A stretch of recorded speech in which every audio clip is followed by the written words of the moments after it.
Inizio. Buongiorno cari amici, benvenuti anche oggi a Analyze Flash del vostro maledetto veneziano. Oggi vorrei spiegare in grandi linee, no, il valore di un rito propiziatorio o di una d'agita, insomma, di un lavoro esoterico serio, no? Perché mi sono reso conto che molte persone viaggiando in questo canale della New Age, della serie Vogliamoci tutti bene, o questi leoni da tastiera, non hanno bene in chiaro cosa vuol dire iniziare una strategia, un meccanismo di costruzione eterico di un progetto, no? Praticamente quando si fa un rito propiziatorio si inizia a costruire nell'eterico un progetto.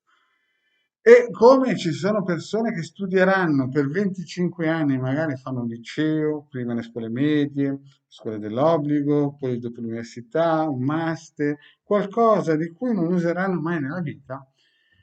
Un rito propiziatorio invece è qualcosa che bisogna usare e ci sono persone che per 25 anni studiano, impegnano, mettono i soldi per una cosa che non faranno mai nella vita. E poi vanno a cercare dei riti propiziatori che fondamentalmente bisogna essere degli architetti dell'eterico, degli ingegneri eterici, no?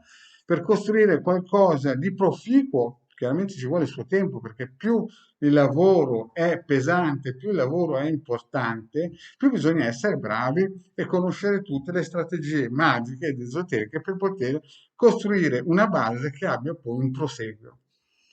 E quindi alcune volte ci contattano me o a Hilde delle persone che proprio non hanno nessun, nessuna idea di cosa vuol dire fare un rito propiziatorio. E ci sono casi che il rito propiziatorio è importantissimo. Però prima di iniziare questa live, il vostro marito veneziano vi vuole chiedere di iscrivervi al canale di Hildegard, al canale del vostro marito veneziano, di venirci a trovare nei nostri gruppi social, in cui stiamo rilanciando radionica, radiestesia, tarologia ed ermetismo, e siamo a più di 1460 amicizie. In più abbiamo un secondo gruppo, sempre su Face, che si chiama I Casti Sacerdotali. I link sono sotto qui in descrizione.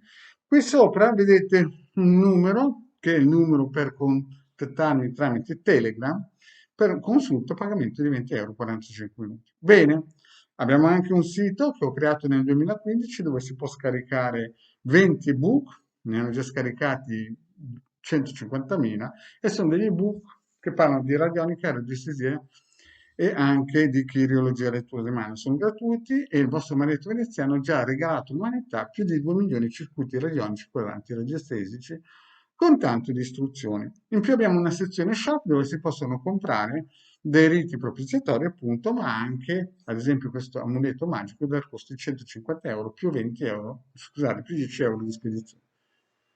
Bene, iniziamo un po' a parlare di cos'è un rito propiziatorio e praticamente della vecchia scuola, perché oggigiorno noi ci immergiamo in questo marasma dei social e entriamo in gruppi dove la fa da padrona questo nuovo stile di esoterismo buon mercé, no?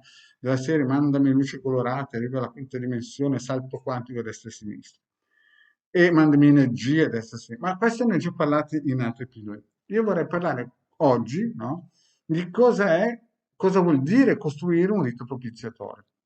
Allora, quando si contatta un esoterista, spesso e volentieri la gente non sa neanche a chi sta chiamando, no? A parte Hildegard che ha più di 500-600 video, o il Marietto Veneziano che ha quasi 1500-1600 video, molti, no, si propongono, no, e non sanno neanche chi stanno chiamando, ma chi chiama il Marietto Veneziano, visto una decina di pillole, sa lo stile, no?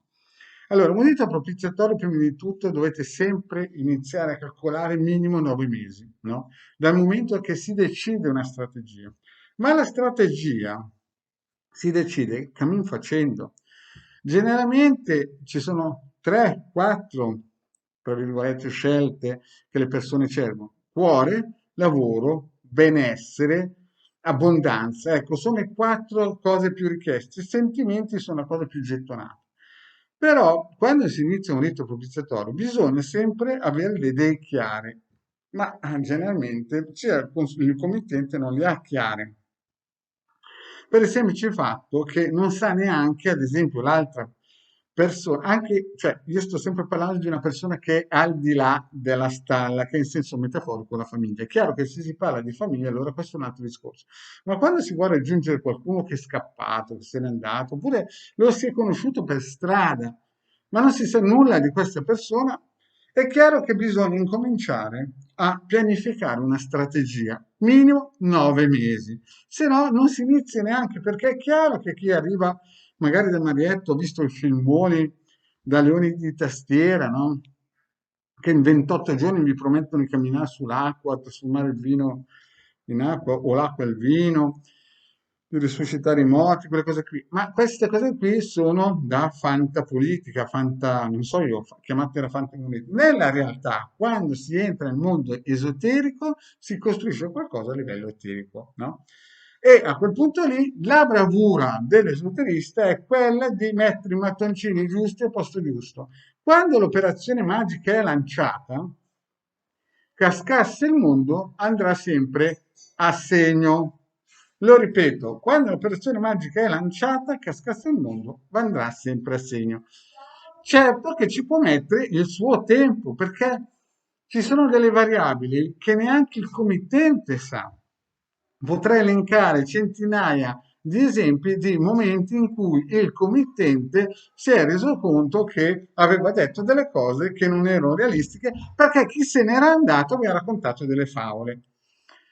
Quindi dovete sempre capire che quando incominciate a costruire o avete un progetto, un'idea, no, di fare un rito propiziatorio, dovete sempre tenere presente che ci vuole il tempo. Ma la cosa più importante è che questo tempo costa. Quando si va dall'esoterista bisogna sempre tenere presente che ci sono dei costi. Per darvi un'idea, una candela, che sia una candela consacrata per l'operazione magica, ci si mette un mese a farla. Una candela, figuriamoci il resto. Il tempo e tutte queste cose. Io sto parlando di riti propiziatori di alta magia operativa. Non sto parlando di New Age, di basso livello. Io sto parlando di operazioni magiche che vivranno fino a 40-50 anni. Non sto parlando di favole da mercato o da giullare. Quindi, quando si inizia a fare un lavoro serio, bisogna tenere in conto il tempo, i costi, no? E che si vedranno i risultati anche se uno non ci crede. Questo per farvi capire che la cosa è seria. Quindi non contattate il Maniaco Veneziano se non avete o il Degar se non avete intenzione di investire tempo e denaro, perché le cose costano. Qui non c'è nessun leone di tastiera, non c'è nessuno che voglia di perdere tempo. Grazie cari amici e alla prossima, ciao.